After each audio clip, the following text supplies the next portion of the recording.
All right, we are live tonight, guys, on a Monday instead of a Sunday evening, but Monday, June 26th, 2023 at 8:33 p.m. And guys, we're going to be the dynamic duo tonight. It's going to be the Gavin and Josh show tonight. Gavin, how are you doing tonight? Are you surviving from the thunderstorms? Did you lose any power? Did you know anybody who lost power? I know you're north of Tulsa, so how's everything been?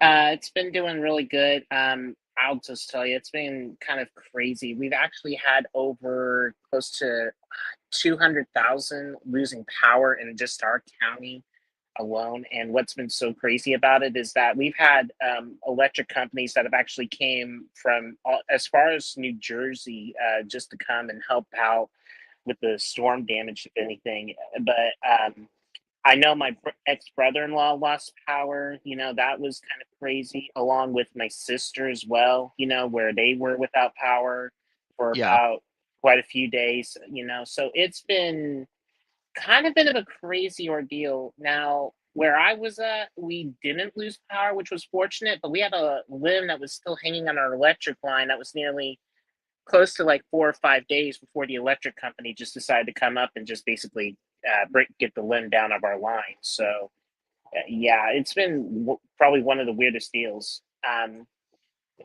But yeah, I mean, other than that, everything's been doing pretty good, and we've already got about like just now down to 200 people without power at this moment. But it's going to be hotter than Hades this week, so that's been the Yeah. unfortunate thing.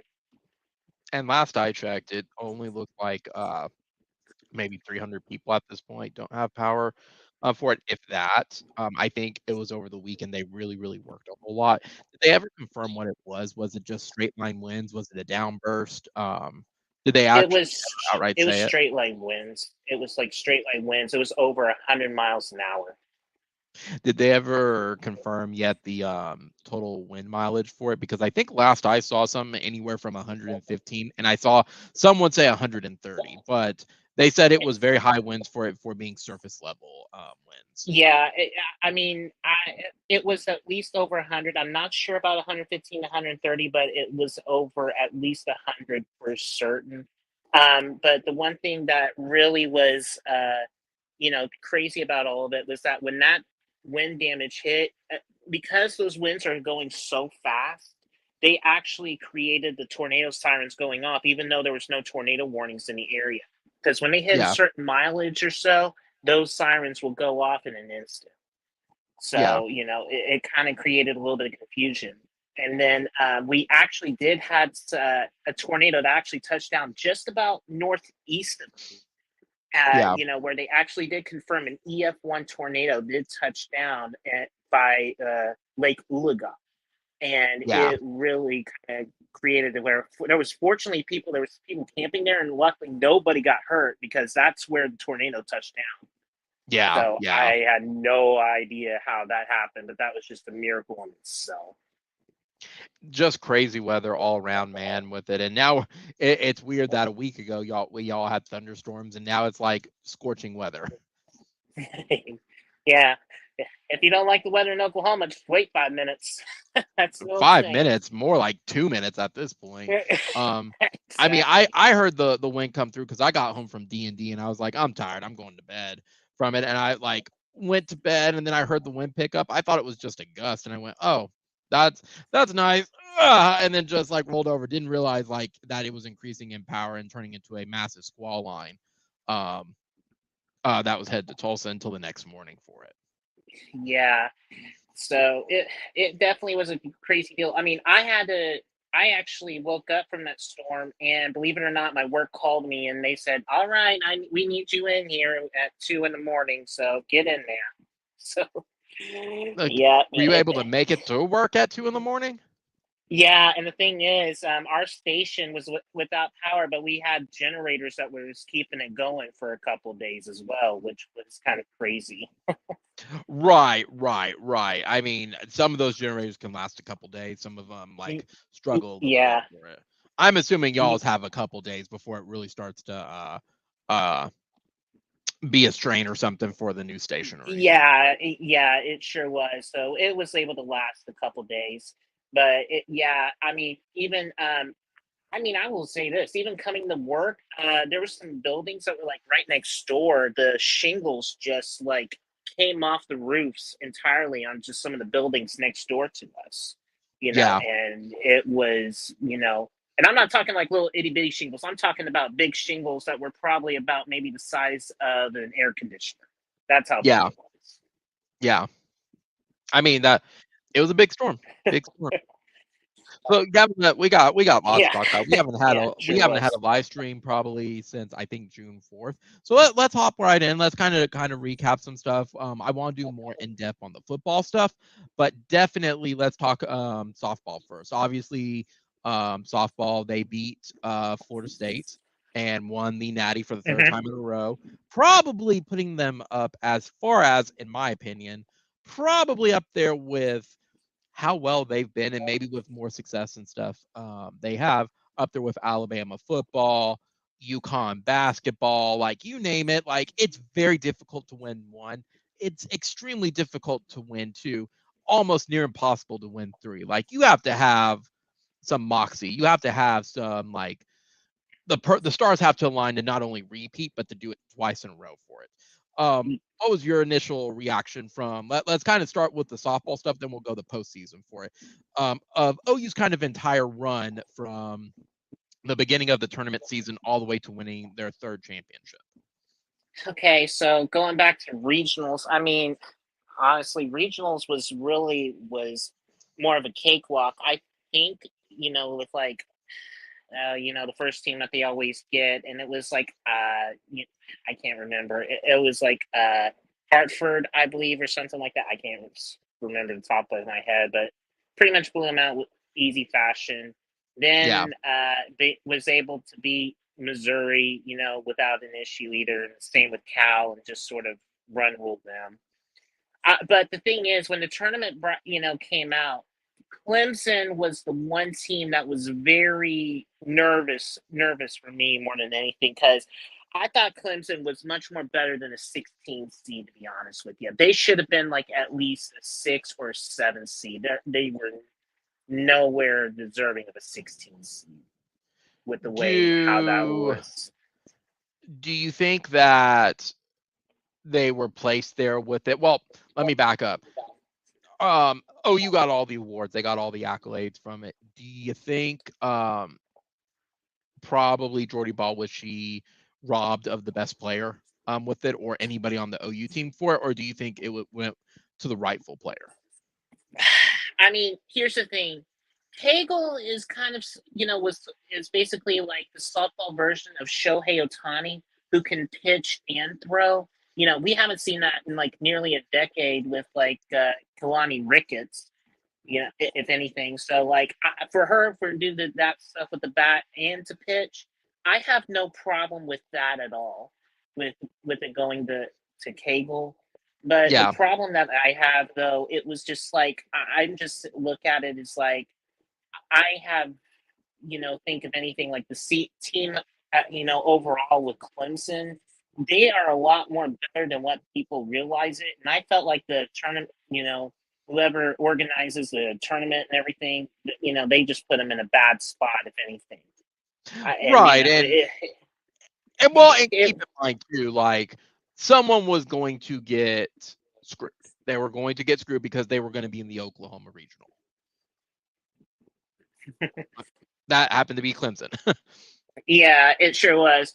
I mean, game one, what was interesting is that in game one, they did not start with Cagle at all. I think they went with another pitcher at that point, and that was kind of the downfall. But the thing is, what really interests me, and we will see this further along in the tournament, but they do not start their best pitchers, within the first game. And that was something that really threw me off a little bit. Which is weird because you would think they would go all out, or maybe they expected to lose. Yeah. Now, other than Stanford started their ace, for the most part, whenever they got, down the road. But, we'll go that further down in the road a little later. But, like, right. I felt like, if anything, like, it was just like you didn't start your best player. And then, of course, they win game one, easily, almost run roll them to the point. Game 2, it was, basically like clench your butt cheeks and, basically hold on to the hardest roller coaster emotions of your life. And especially with the atmosphere, with the possibility of it being the last game at Maria Hines Fields with Maria Hines and all the softball royalty coming in to watch. With the If streak anything, it was like, with I the was streak on the like, line.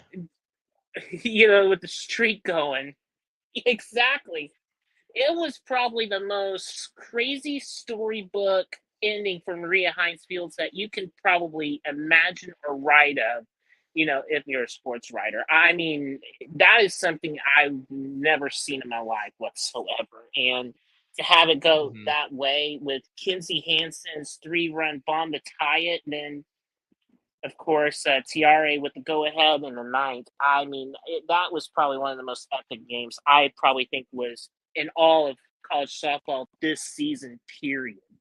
That was probably the best game. And something to add into with it, too, when we're talking about Cagle.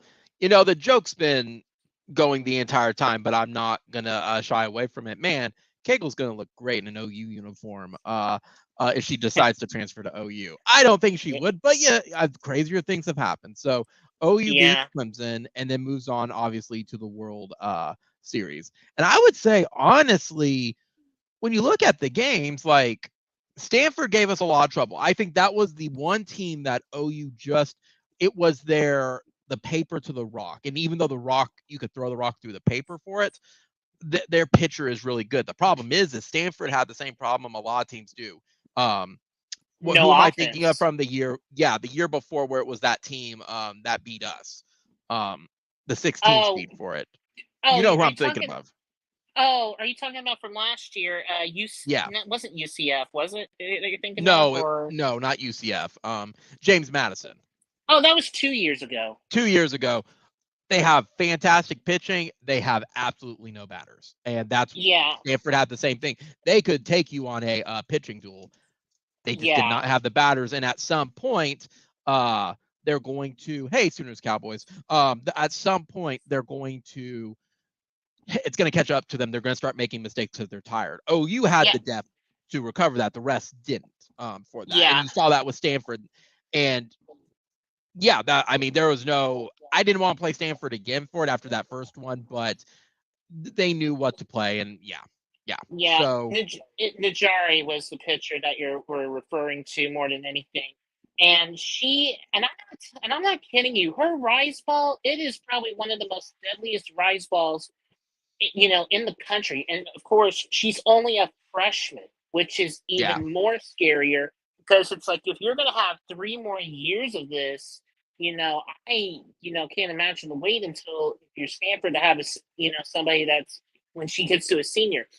Now, the only downside is that, and I've kind of looked at this, their number 2 pitcher has decided to enter the transfer portal, which, there's actually been some talks about, trying to see if she's going to trend on coming on over to OU. Yeah. So that's going to be something that I'm going to be looking forward to, if anything, because she's not as good as Najare, but she, it's been really consistent along the lines. Right. And again, she's going to look great in a uniform if she transfers. But so we beat Stanford the first round. Mm-hmm. I mean, I know there were people who are like Utah versus Washington. It was going to be great for it. No. I think the game that was most shocking to me was Tennessee. Tennessee talking a lot of shit before the game and then not even starting their star pitcher. Maybe they thought by keeping their ace to go to the end, they would make it. Or maybe they realized they were not going to beat both OU and Florida State for it, so they had to sacrifice one. But bold strategy, Cotton. Let's see how it pays out. And it just did not pay out. OU blast them. They outright embarrassed them and give them, I think, their first run rule of the season. Yeah, it was the first run rule of the season for them, being 9-0. And I think what's interesting is that, what's interesting with Tennessee is that they had former Sooner players though that were also on that Tennessee roster. Because remember, you got Donahue in there, And then you also had, I can't remember, it was like one or two other players that were also in Tennessee as well. So it was just, kind of interesting, them kind of going up against their own team. And it was just, basically you kind of missed out being on the wrong side of that, on that foot, if anything. That's kind of what it felt like. It was just like, you wanted left for greener pastures. Well, you kind of paid for it in the end anyway. So Right, and then they get blasted out of it as well with it. And then OU, obviously, they face Stanford again. They beat Stanford. I think Stanford's going to be one of those teams, circling back for a sec, that they're going to probably make a run again next year. If they can get some better batters, I think they're going to make it definitely a Final Four appearance for it, semis. And then yeah, OU plays Florida State. And honestly, it almost went according to script because it was great until OU opened the floodgates up in the first game, and then it just seemed like they could not bounce back from it. Like you could tell in the mannerisms and everything, like they knew there was no coming back from this for it. So they take care of them in game one, and this game two, there was just no energy from Florida State. Again, once the floodgates opened, they knew like there was just not going to be any way to come back against this. So OU wins their third yeah, national championship. yeah. And it was like, again, like what we've seen with like all the other teams, they basically not starting their ace, it kind of led to the downfall. Sandercock's one of the best pitchers, that you have on your team, and you don't start her in game one, that kind of, even baffled me more than anything, but yet you start her in game two. Yeah. That, made no like a sense. If you wanted your best players to perform, you want to be able to start them out. I mean, that makes no sense. It's like, unless you were trying to go for some bold strategy that you would be able to silence the bats in game two to have a little momentum to game three. But problem is like now you've already showed your pitcher, all your stuff your pitchers are doing for those two games. So you're gonna put yourself behind the eight ball again. Yep. It was just, I don't know, the whole mindset just was not. I really agreed with anything like that whatsoever. It just made no like a sense. I didn't agree with it either because Tennessee tried that and they failed. Why would Florida State try this again for it? Because it's not like you can use them back to back. Your best opportunity was to use your pitcher game one, hope you can beat us game one, because you're not going to do it game two, and then put everything on the line in game three. They did kind of the opposite of, we're not going to do that. Okay, Cotton, let's see how this pays out. And it didn't. They didn't get destroyed, but I think OU had an easier time with Florida State than they did with Stanford or Clemson. I think those teams were better than Florida State were, which, I do feel bad for Florida State because I think I read something like they've been to the finals like something almost like 8 or 10 times or something, and they've only won it twice for it. It's like always the bridesmaid and never the bride. That's gotta suck. Getting there so many times. No, they only won it once. That was like back in 2018, and then they were the runner-up another time though too. And then of course just recently as well. But what I think is very interesting about all of this, it's just been like I kind of look at Florida State. It's like the problem is it's not exactly the same as Oklahoma, but it's like you don't know who's gonna be the one batter that's gonna change the course of the game. Because if anything, you would be focusing on that star player, but then whoever's up behind them or whoever's ahead of them, they start, performing lights out. That's what's so dangerous about Florida State. They can be able to perform, unexpectedly at a moment's notice, compared to like, Stanford, they just kind of ride the pitching wave, if anything. Yeah. That's what. So OU, obviously, like we said, OU wins. And then kind of the shocking news comes from that Jordy Ball announces that she's going to transfer with it. I think what we're seeing is same thing with, I think it's announced that our catcher is also transferring, our freshman one, for it. And then we also had Sophia transfer out. I think a lot of it comes down to is the pressure was very immense for it, and it took away the fun of the game for it.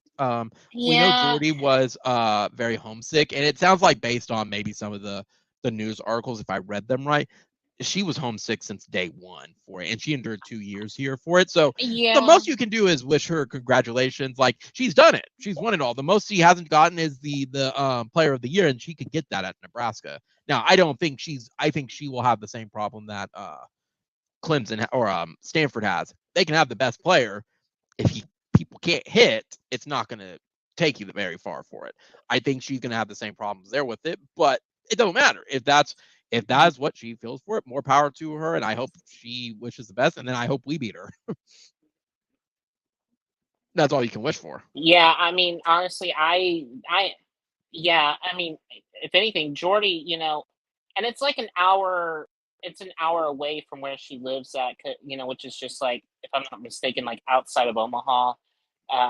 It's, and I think it's just more the way I feel about it. I pretty much agree with you 100%. It's just kind of a way to where, if that's where it is more than anything, that's more power to her. And I think she also wants to grow the game, in the state of Nebraska as well, because that's Yeah. always been to where she has. I mean, even on her arm, she has a tattoo with Nebraska on her arm.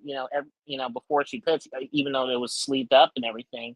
Yeah, she's always been very much more of a hometown girl more than anything, which I have nothing but major respect for her decision as well. Yeah, but I don't think she's gonna grow the game there. Like the No, I Big mean, Ten I just know, does but not like I mean, they're just not good at softball. I don't think no, she's gonna grow the game. I know, but what I'm just saying though is that she's wanting to try and at least, root it out or anything, because like we have much more of an established, softball more down here. If anything, it's like getting in it over, more established in Nebraska and everything. That's what she's trying to do, and I'm just saying I wish her the best on all she does on that, if anything. Gotcha. So other than that, any final thoughts on any of the softball stuff with it? I mean, the streak is still going. They may get up to 60, 70 games before they drop one for it. The pressure is still going to be there to keep it going. I mean, the pressure is going to be there to try to get a fourth championship for it. OU's obviously going to be the favorite going into next year for very obvious reasons, because even with us losing Jordy Ball, guess what? We lost Jocelyn Allo to a graduation, and guess what? The team still moves on. The team Yeah, still doesn't move speed. There's still plenty of awesome players on there for it. One person does not make a team. It helps, but one person does not make the team for it. I mean, right now the core as of right now has been pretty solid. I mean, with you got Coleman, you got Brito, you got Hanson.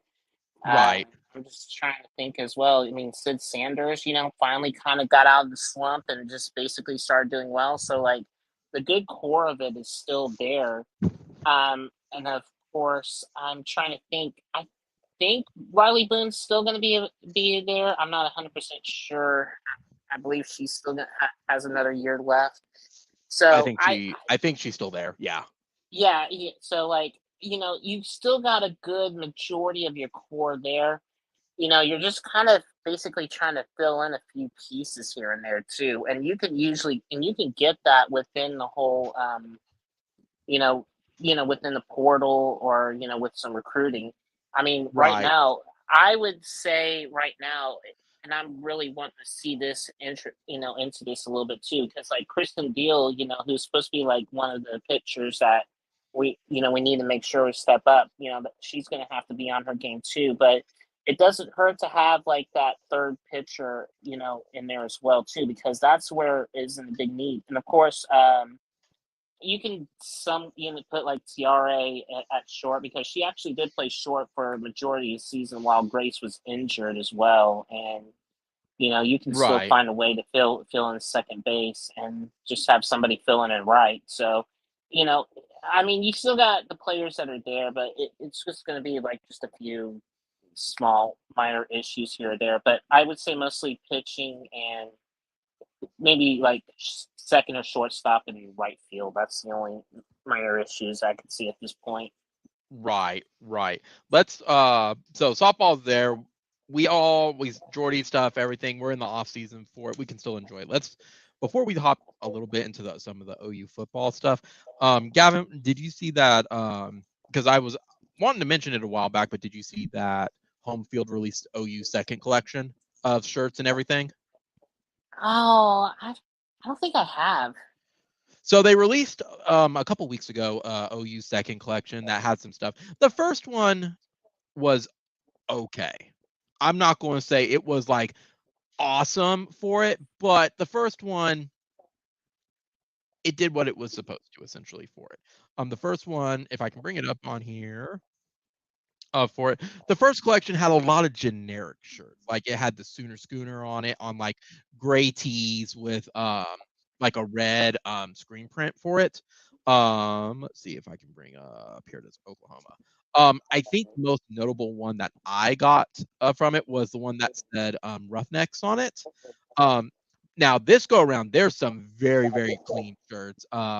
There is the, oh yeah, and of course they had the retro 2000 uh championship shirt. This go around, they actually had more of the OU tradition stuff. So they had Play Like a Champion today shirt. They had the 74 and 75 shirt with even the number one that they used on the Dr. Pepper. They have a OU shirt with like the the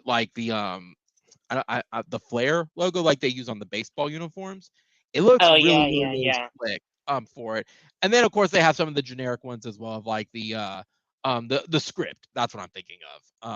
The Sooner Schooner stuff. They have some other ones with it. Again, they have some of it, Sooner Magic, the Schooner, and all that for it. But this collection is a little bit better for it. But man, it makes my wallet cry because I'd love to get some of these shirts.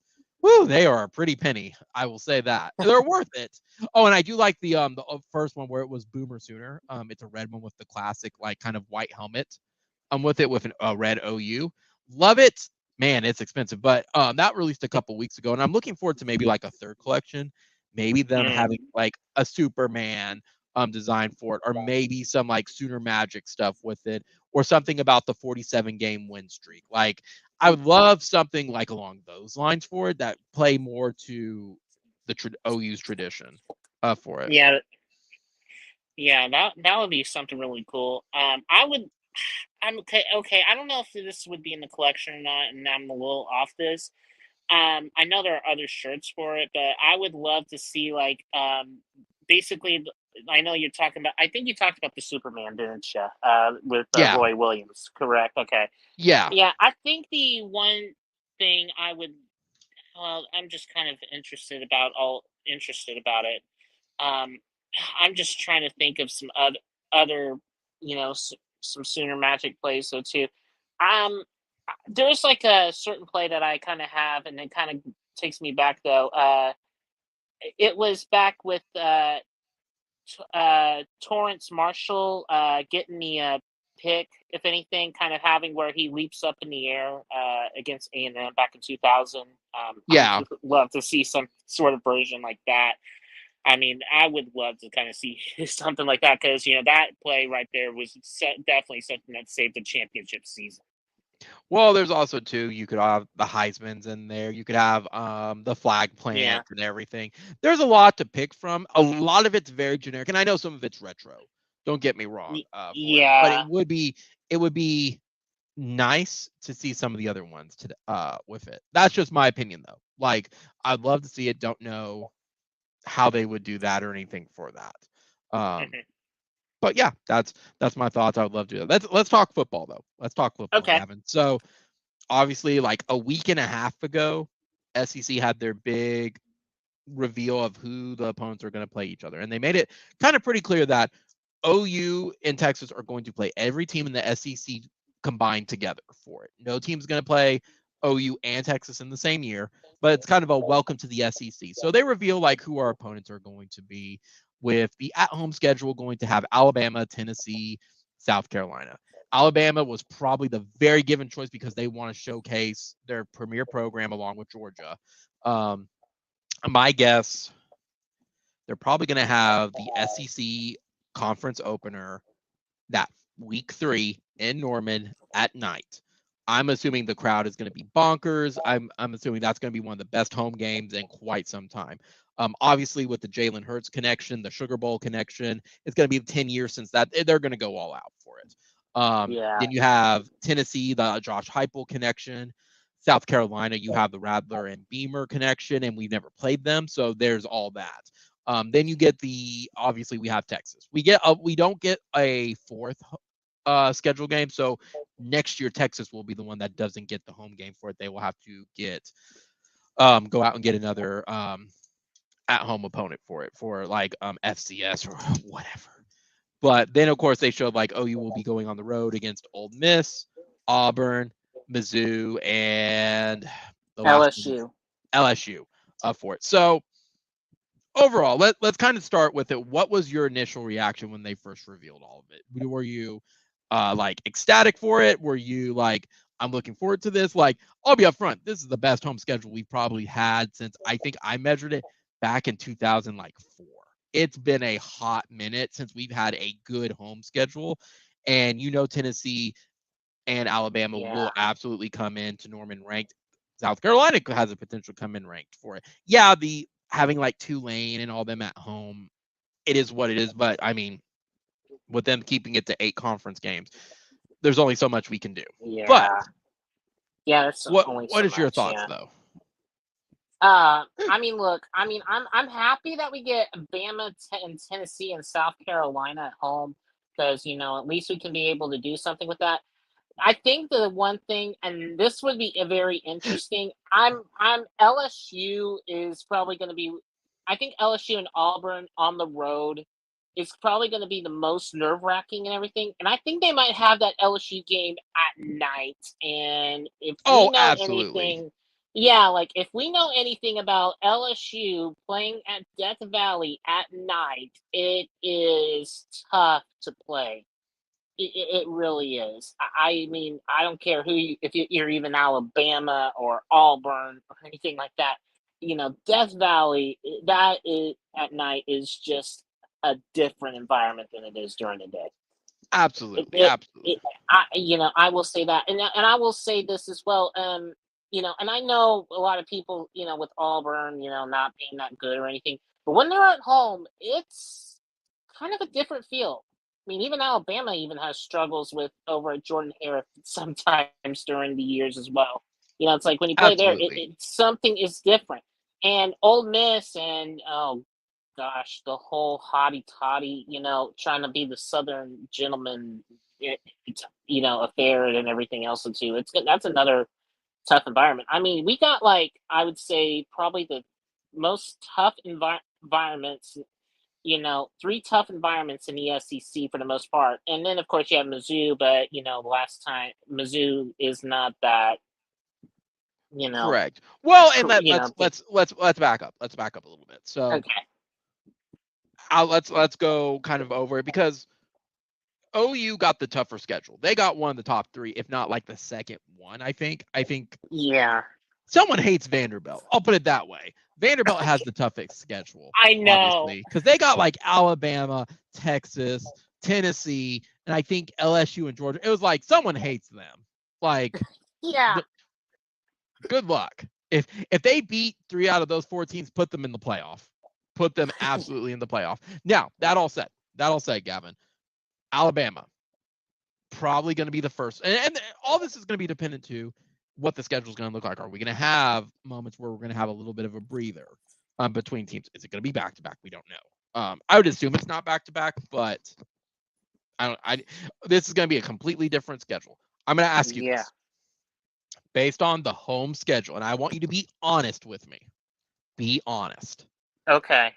If I told you next year you could get Alabama, Tennessee, and South Carolina at home, or you get Oklahoma State at home, which one would you pick? Oh. Because I'm going to tell you, if you say Oklahoma State, you're not telling the truth. Oh, man. I mean, that... as much as I love the tradition with Bedlam, with everything, you gotta keep it within the SEC. There's just no way. I mean, I would stick it through it though too, and especially when the fact that you're gonna be and especially with the new college football playoff format, where you have to take that into consideration. Oh, I mean, if you had a choice of not even with playoff, just what your home schedule could be, and these are your guaranteed games: Alabama, Tennessee, South Carolina, or Oklahoma State, or even one of them, which one would you pick? I gotta say this. I would probably go with Alabama if anything. And the reason why, and I know you just mentioned about the whole Jalen Hurts connection, and of course you got the Sugar Bowl and everything. But the thing is like those two, are such, and I'm saying red bloods for this because with the cold They're blue. crimson No, they're team, blue bloods. or Yeah, but they are blue bloods. They're one of the top. Well, they're well, one of no, the five, I seven, know, depending. yeah, I yeah, I'm just saying from a color reference. So if you get the joke, I guess if anything. So Yeah, I would say if anything else, too. I would prefer taking on Alabama anytime, if anything, because honestly, I would love to have a chance to, if anything, show up that we can beat down this program more than anything, and everybody does, because they are basically considered what the definition of college football's been for, let's see, since what, 2009, I would say, if I'm not yeah, mistaken, kind of going back to the championship, because they are the definition of a huge dynasty that they've had for over the years. yeah. It's like if you want to be the best, you got to be able to beat Bama. And the last time we played was in the Sugar Bowl, and it was like something that you kind of brought up too. A lot of it with it, Bama wasn't even really playing for it much at all, anything, because it was like considered fool's school at that point because it was a meaningless game. I want to be able to have a game that actually matters. Well, the last You're time that not. did happen was. No. We played them in the playoff and we lost. No, I know, but I'm just saying, like the last time we won, though, it was a meaningless game. I want to be No, able to win it it. wasn't meaningless. It was kind of the last year where stuff like that mattered before the opt out started. It mattered. No, yeah, In retrospect, yeah, it didn't do anything for our program for it, of the sense of, oh, we're finally getting over this plateau for it, and it just didn't. Like, we had to fire Heupel and get stuff going at that point for it.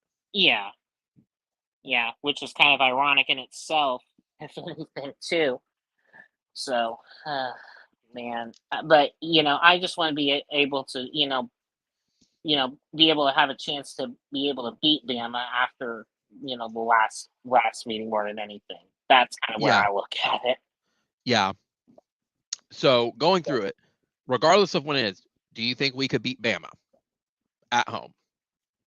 As of right now, no, not yet. What about in a year? And I would say if you give it a year, and especially with some of the talent, and maybe with some of the new recruits that we come in, I would say we have a good chance. So I would say this is a good year of building up before we move into the next conference. If anything, I think once we get past this year, we have a chance. And the reason I say that is Bama's also going to be breaking in a new quarterback because they're probably looking for transfers as well. And it will be Jackson Arnold's truest test in week 3, most likely, that he has to face Alabama. But you also have to think, too, college game day is probably going to be there. It's going to probably be a night game with it. That means the Norman crowd's going to be absolutely juiced. All the festivities, I could see this being probably one of the biggest games since Ohio State came to town, and even then, maybe even bigger than that for it, because Ohio State, a lot of people weren't expecting us to beat Ohio State at home from it. Even though it was a fun, festive thing, I don't think people were expecting it. So there's that for it. Now, yeah. what about Tennessee? Well, interesting thing with Tennessee. Tennessee's going to be going through a new quarter. I think they're still going to go through a new quarterback, if I'm not mistaken, because Hooker's going to be gone. And the interesting thing is, if you're telling me about Tennessee, I mean, yeah, they've had a magical year for the most part, but the thing that I get with how Heupel's play styles have changed, and I kind of was looking at some of the Alabama game more than anything. Yeah. It's not exactly identical to Lebby's, but it's somewhat similar and everything. Because I think if I remember correctly, there was they were not exactly on the same staff, but Levy was over at UCF for a while, and then of course the same thing with Heupel as well too, over at UCF, in Yeah. that sort of regard as well. So a lot of the, like the wide receiver splits and everything that we see, it's kind of almost like sort of that basically playing that identical offensive style. And, it's almost like kind of playing a mirror copy of each other in a sense. I Yeah. think I think we have I think what Josh Heupel first is doing over there is going to be fantastic. And I think regardless of his feelings towards the program, and I think some of it is more to the administration and I think to Bob. I don't think he has anything against the fans or anything. Like he knows it's not us from it. Um, but I think he's going to they're going to give him a warm welcome back. Obviously, they'll do probably the 2000 team, a recap and everything for it. I could see the festivities. He can't avoid it. He can't just not show up. It'd be like if No, Tebow and if USC was coming, you can't avoid it, for it. no, you But can't. they'll roll out the red carpet for him. I also wouldn't be surprised if maybe he just puts it behind him at this point for it. Who knows? Yeah, For it. I mean, But it would be very interesting. I think Venables has a much better, unless he just craps the bed this year for it. I think Venables has a absolute good chance of getting of beating Tennessee. I think we have a better chance of beating Tennessee than we do Alabama, if that means anything for it. Yeah, Because I think mean, Venables knows Tennessee's offense. yeah, because So like I said, yeah, because it's almost, I don't want to say it's identical, but it's kind of like similar to like what our offense has been, the last year or so, if anything. So, yeah, yeah, it's like sometimes all you got to do is just be able to, defend some of the mid to deep routes and then make sure you put pressure with, down on the line and you'll be good to go. I yeah, mean, that's what Georgia did. yeah, yeah. And then so you have that with Tennessee, and then of course the last one is South Carolina. I think we can beat South Carolina. I honestly think I don't want to say Beamer is on the hot seat, but he's also going to be breaking in a new quarterback as well. Rattler ain't staying another year at home. No, he's already going to be gone, by the time anyway. So Yeah, I think, if anything, a new quarterback, I don't want to say it's going to be a guarantee win, but I think it's going to be much one of those winnable games that we're going to have more than. yeah. I think right now Beamer is doing okay. He'll be coach when he's there, but will he make it to year 5? That I don't know. Yeah, Don't know. I don't know about that, but he did something that South Carolina hasn't done in a while, and that was actually beat Clemson, which is very rare. Right. And I know when Clemson's all good and everything, but it's kind of trying to be able to kind of find that consistency more than anything, and that's kind of Correct. the issue that they have. Correct. So that covers the home schedule for it. I think, like I said, Alabama would be the biggest game. South Carolina would be like a Kansas State. And Tennessee would probably be like a team that's like a senior level, like a TCU or something. So now Texas is always Texas. That game's not going to change how it's going to be. So let's go over to the flip side, the away games. Ole Miss, the Jeff Levy connection over there. Yeah, I think we can beat Ole Miss, though. The Lane train is there as well for it. So Lane's going to be the exact same thing as Alebia's and does it better. I think it's going to come down to what does Venables' defense look like. But I think they're yeah, beatable. I think OU will yeah, enjoy the tailgating scene. yeah. Of course, going through the Grove more than anything, that's always such a huge highlight there. I never really understand the whole hotty toddy things, and forgive me about it, but it's like I just like look at it. It's like, okay, you kind of come up with us with our Boomer Sooner jeans, but yet you got this whole weird hotty toddy deal that you kind of go on with the whole Southern charm. If anything, it kind of confuses the crap out of me. If anything. Yeah. It's just like kind of interesting, and not only that, but like you guys are wearing like suits and ties at the game, like it's But some sort of, you know.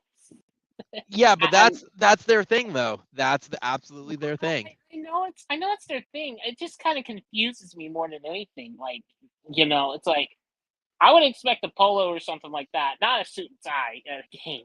But they sophisticated. Like I've been told out with Ole Miss at the Grove, like the tailgating is a thing where it's like people bringing like full on tables, not just like fold out tables, full on tables, put tablecloths, like set up like the fancy china, essentially. Like it's its own thing. It's like that's their tradition for it. It's the tailgating.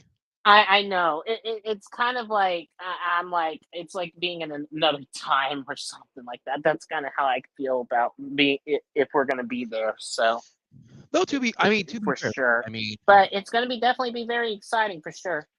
to be fair though, something to keep in mind, it used to be that way though. I mean, back in the day, sure, but people did show up to it in like Yeah. suits and ties. That's Yeah, how it was back in college with it. I mean, yeah, heck, I look at agree. basketball. For it, they still do basketball for it. It's more casual for the fan now, sure, but it did used to be that way. Yeah, You told me you're yes, worried of about course. Auburn. Why are you worried about Auburn? I think what's interesting about Auburn is like I think what's interesting is that you still have I think it's like still over 80,000 in that stadium.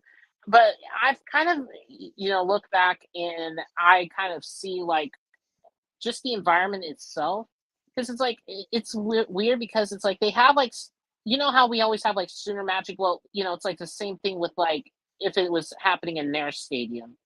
Yeah, Like some of the some of the games that they've had, where they should have lost, but yet they pulled the rabbit out of the hat and win it. That's kind of one of those things to where I feel like that can be more of a trap game, if anything. It's such a weird environment to where like other teams have played there, and same thing has happened to them. I just really, would hate to be on the wrong side of that more than anything. And of course, if I'm not mistaken, I know they hired a new. I can't remember the coach's name. On it, they hired for a new Auburn, coach over. Yeah, it's Hugh Freeze. Hugh Freeze. Yeah, and Yeah, he's coming back as well too, and that is that's another. on its own. Yeah, Yeah, so you can kind of see why those things kind of mixing it all together can kind of create the train wreck, as in what I'm getting at. right. And yeah, like now something to keep in mind too, like you know, with OU moving out of the Big 12, thank goodness. Let's get past this year. Let's divorce it. Let's cut the cord and let's get to the SEC. The big thing that I do think is wild because we haven't talked about it yet with we still have the other opponents. Don't get me wrong with it, but we talk about Ole Miss, we talk about Auburn for it. We're actually going to places with large stadiums and not just because we don't get to go to what's it called? We never get to go to Texas. So the closest like large stadium we have that like we actually get to go to would be like kind of a toss up between Texas Tech, West Virginia, and Oklahoma State, because after that you start and Iowa State, if you really want to include Iowa State with it as well for it. But they're only 60,000 stadiums at that point. For the other ones, you start reaching it where it's like Auburn is 87,000. That's about roughly the size of our stadium for it. Ole Miss, 64,000. Missouri, we've been there before, but 62,000. LSU, 102. Like, we're actually playing in big stadiums and not TCU. Yeah, which only has like 30 or 40,000. No, it has 50. It has 50. We're not 50. playing in Kansas Jayhawks at 47,000. We're not playing in those. Like, we're not playing in the Baylors of the world of it where it's like 45,000. Like, we're actually playing in full size stadiums like we should be for it, which is going to present a challenge on itself for OU for that. So I just wanted to put that out there. So obviously, Ole Miss, Auburn for it. Missouri, to me, I'm not concerned about Missouri. I think we can beat Ole Miss again. It's just going to be dependent on the defense at that point for it, because it's not going to be a walk in the park. I'm not worried about Auburn because Auburn, they're still going to be going through their stuff. I'm not worried about Auburn. I'm not worried about Missouri. I'm just not worried about Missouri at all. I am worried about LSU. I think LSU will beat us for it, even a year out. And I could be absolutely surprised, completely be what's it called? Flabbergasted if we beat them in Death Valley. But how we're getting Alabama here, I think it's going to happen the same thing with there at night, college game day, Death Valley, if OU's ranked high enough for it. And it will be like the first time OU and LSU have played like an official capacity for it since the playoff for it. That's not a Joe Burrow like God team. Yeah. I mean, that's going to be interesting, but I know, like, if I'm not mistaken, I think LSU kind of got into some hot water. I'm not sure. Oh yeah, they have to vacate wins because I think it was like they had. Go ahead.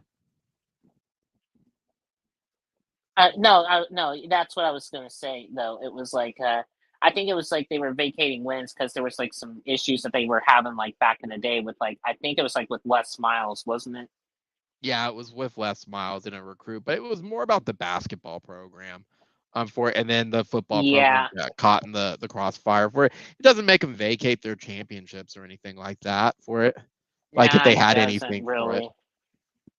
Yeah, but I think it's going to be interesting because like Brian Kelly has kind of been able to do a lot better than what he's been at Notre Dame, and problem is Notre Dame has always been such a uphold of tradition of trying to do, you know, the old school style of, you know, where academics is such a hard, you know, strong point of emphasis to where, you know, that's not really how a lot of, college sports has usually been done. So I think Brian Kelly kind of moving down to LSU was definitely much more of a better fit. And, you know, kind of seeing how it's been all working out for him, it's been a pretty good run for him so far.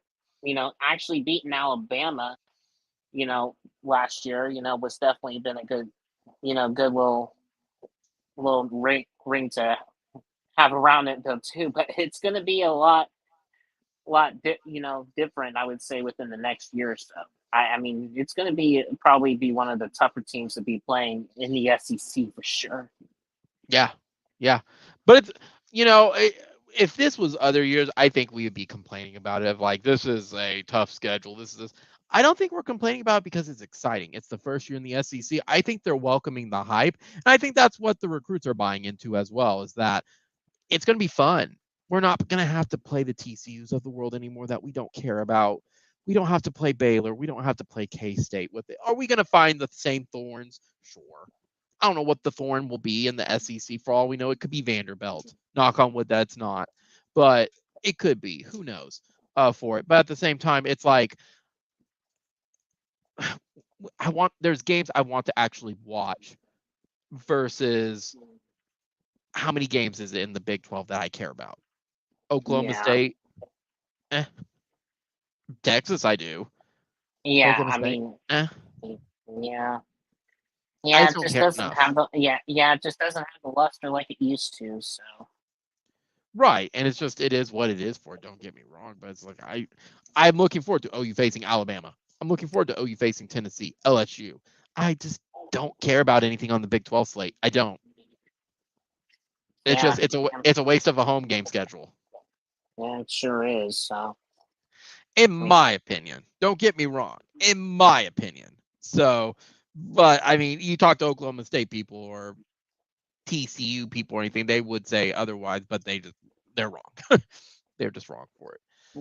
But overall, I'm looking forward to it. What I'm curious on is what's going to be happening on how are they going to schedule everything for it? Are we going to get some breaks? Are we going to do like Alabama and then we get like a lower team, like let's say Missouri or something with that. Then we get Tennessee or something. Yeah, we got to put a cupcake in there somewhere. Well, yeah, that's where our temple is going to come into play. That's where not Tulane. That's something to think about too. We have to fill 2 spots. One of those is probably going to be an FCS school, and I bet you money the other non-conference is probably going to be one that we have to travel to. Unfortunately. Yeah. With this short of notice for it, and they're needing it probably as well, I think we're probably going to have to travel to it. Yeah, it's probably going to be for sure. My question is, if I had to guess, Gavin, I would probably guess that it's probably going to be Houston or TCU. Yeah, I think. Yeah, I mean, you're gonna. It would definitely be. Well, yeah, it would probably would be Houston or TCU for sure. So I mean, they have open stuff on their schedules, and it would make sense that, hey, if it's played at their house, that's going to be a draw to get OU there and everything. So yeah, I think it almost seems inevitable. I would rather have Rutgers.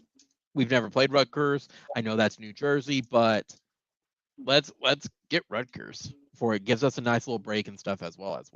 But so the birthplace of college football. Actually, that would definitely be something to put in one of the crown jewels as well. yeah, I mean, it's not like we're gonna play at the actual place where the first games and stuff were played, but I mean, there's still stuff that we've never. Well, but yeah.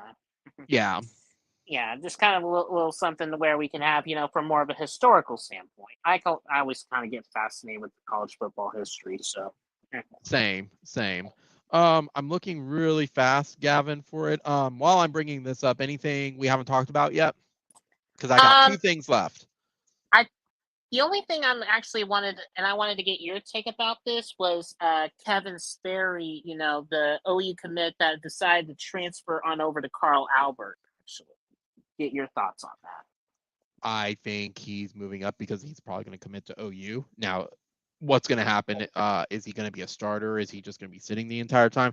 We still have an entire year. Yeah, he's going to have an entire year, and that's going to be very. I'm very interested of seeing. It's going to be very interesting to see because another thing is that he's also got another guy that's a 3-star athlete over there, running back. Yeah. Robinson, who's I think going to be announcing, I think sometime later this week as well too. He's also in the run with OU as well as a few other schools too. So it would definitely be interesting to have like a good connection down there as well. You said Xavier Robinson? Yeah. Yeah, and what's funny is Iowa State people are losing their minds because he was committed to Iowa State, and now that's probably not happening. Yeah, so they're pissed. I know. So, and the thing is, it's like, and I kind of was thinking about this though too. It's definitely going to be nice because, especially having those games, where they will play on Friday night, and then just to take the ride down to Norman, just a hop, skip, and jump away, makes it a lot more easier. Yeah. I fully expect, like, if they're really recruiting him and he's moving, it could be like the Caleb Williams situation where he was already in school and his parents and stuff moved up and everything as well for it. I mean, it's not unheard of for it. I'm going to be intrigued of what happens over the next year for it since he still has a ways out.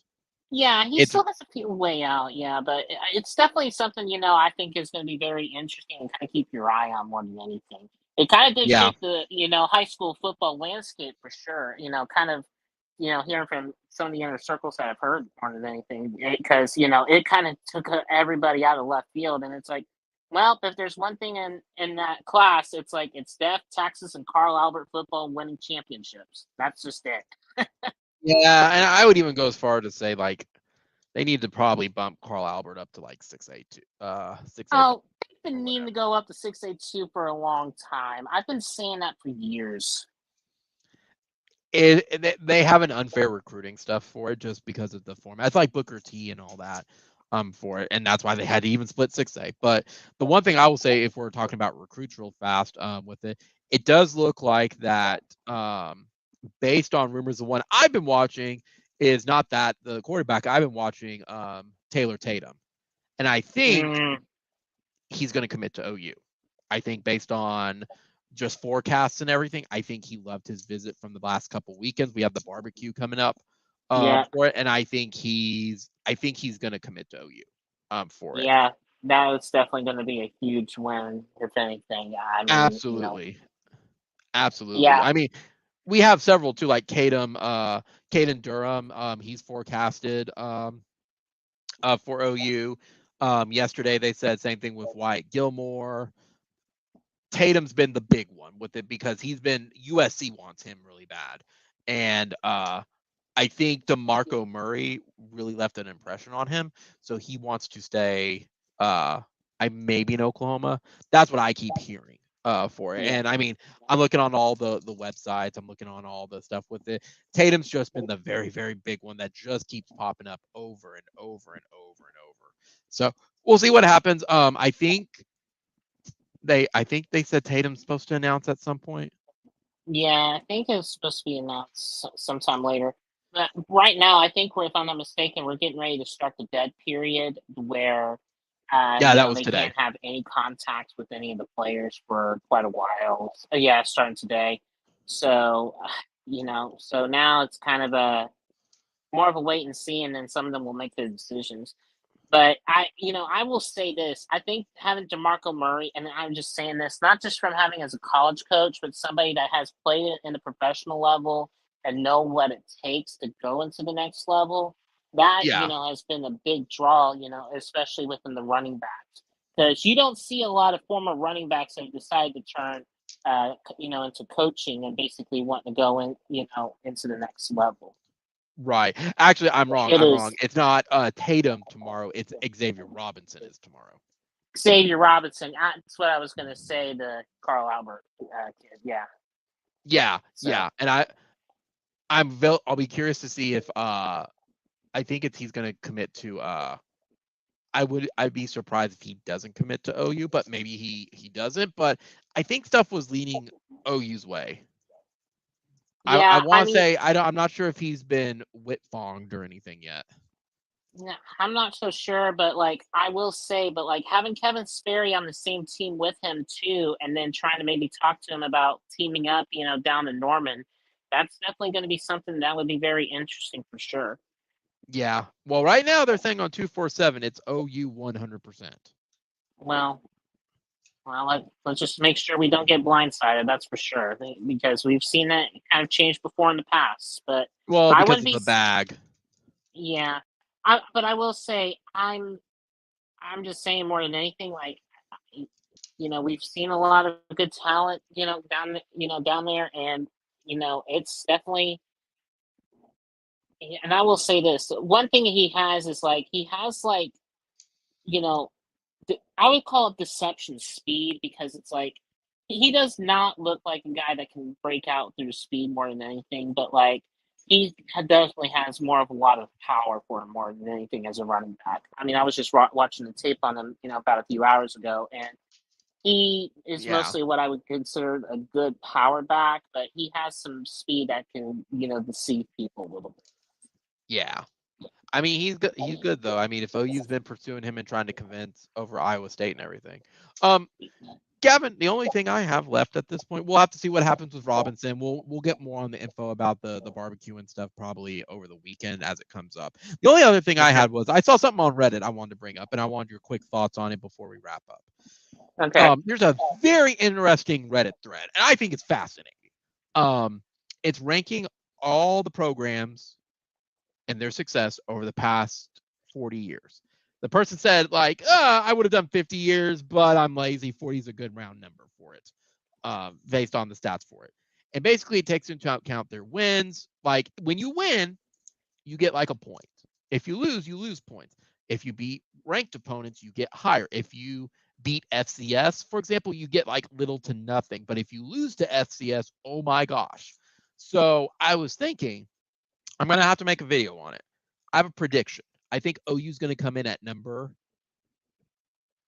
5. Because when I looked at it, I'm like, over the past 40 years, OU's been very consistent. Even in the 90s, we only really had about a 6-year down period for it.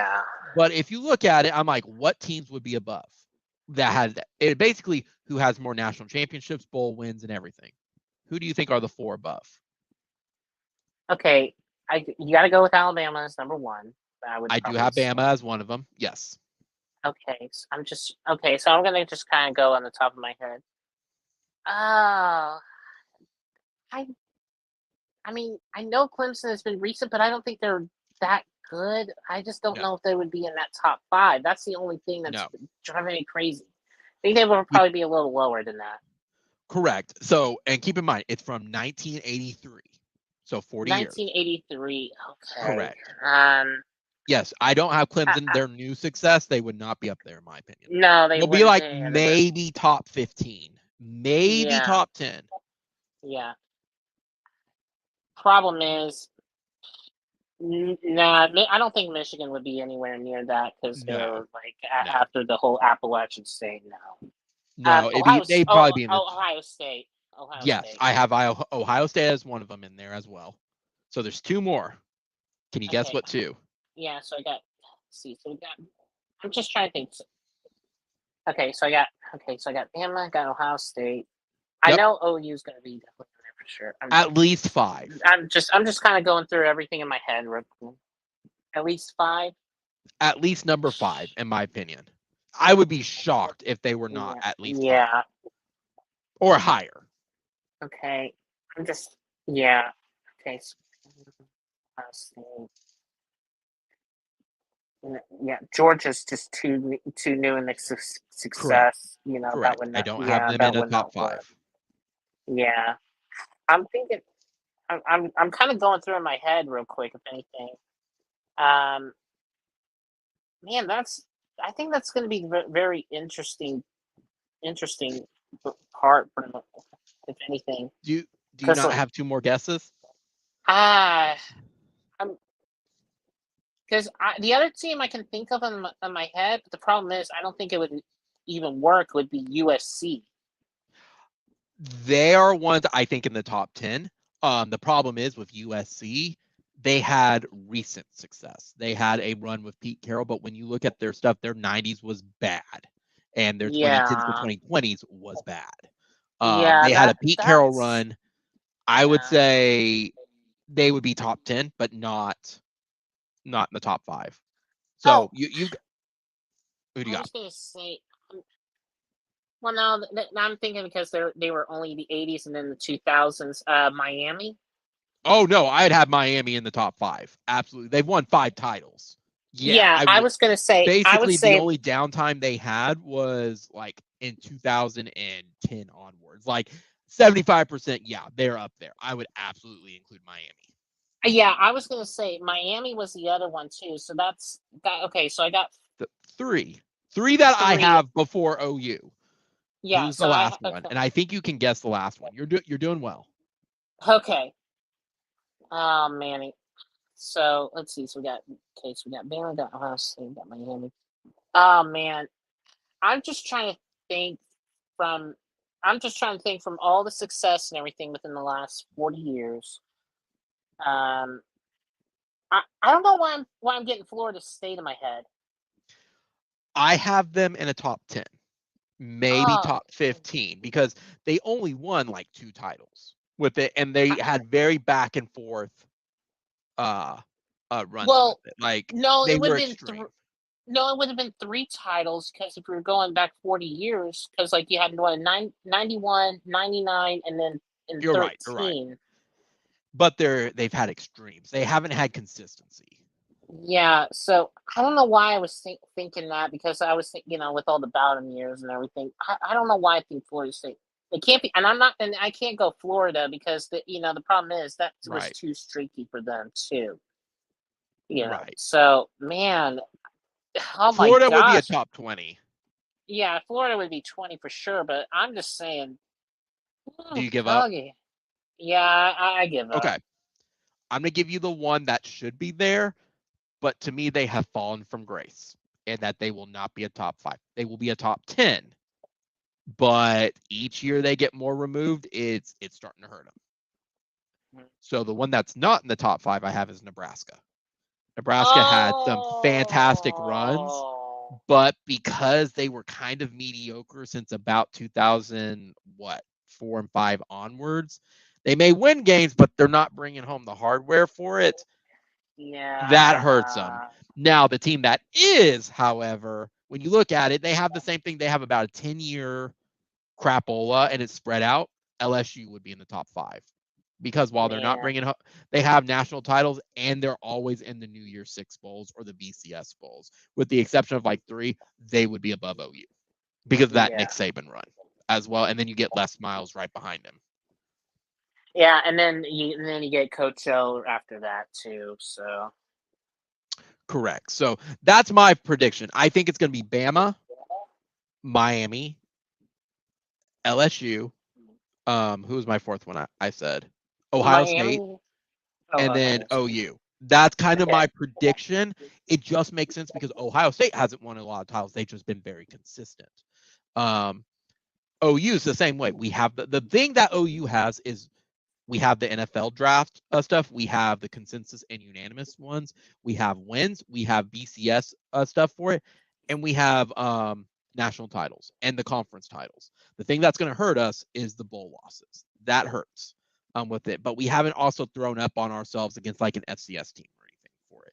I think some of our worst loss in it beyond a couple year span, like 96, 97, 98, is to Texas Tech. Like some of the losses for that, but it's nowhere near as bad. Like Texas, they're going to be probably top 15, maybe top 20, because as much as people want to say it, losing to Kansas twice is not a good look. It's not. No. It's not. That's just how it is for it. But we'll see what the prediction is. I will be very, very curious of what happens. So, Gavin, let's wrap up for it, buddy, because it's almost 10 o'clock local time for it. So, any final thoughts, any final words or anything before, because it's the last week before we are in the dead period, but it's the last week before we begin the 2023 season. Oh man, all I can say is I'm already counting down. I think we're now 68 days, almost close to 67 now. That's how much I've been counting down to every single day that goes by. I think it's 68 days. Man, if it was 69, I could have made the nice joke. But oh well. Oh well. Yeah, we're almost there with it. I don't have anything else, Gavin. So everybody, thank you for joining in. Be sure to comment, rate, subscribe, like, hit the notification bell so you know when we go live. Be sure to watch some of the old videos. They're great time killers for it. We talk about a variety of topics, guys. And be sure, again, watch other videos for it. Everything. So Boomer Sooner, guys, only one Oklahoma. We'll see everybody here in about probably 2 weeks, maybe 3 weeks for it. We're getting back in the grind with it once July hits. Later. Peace.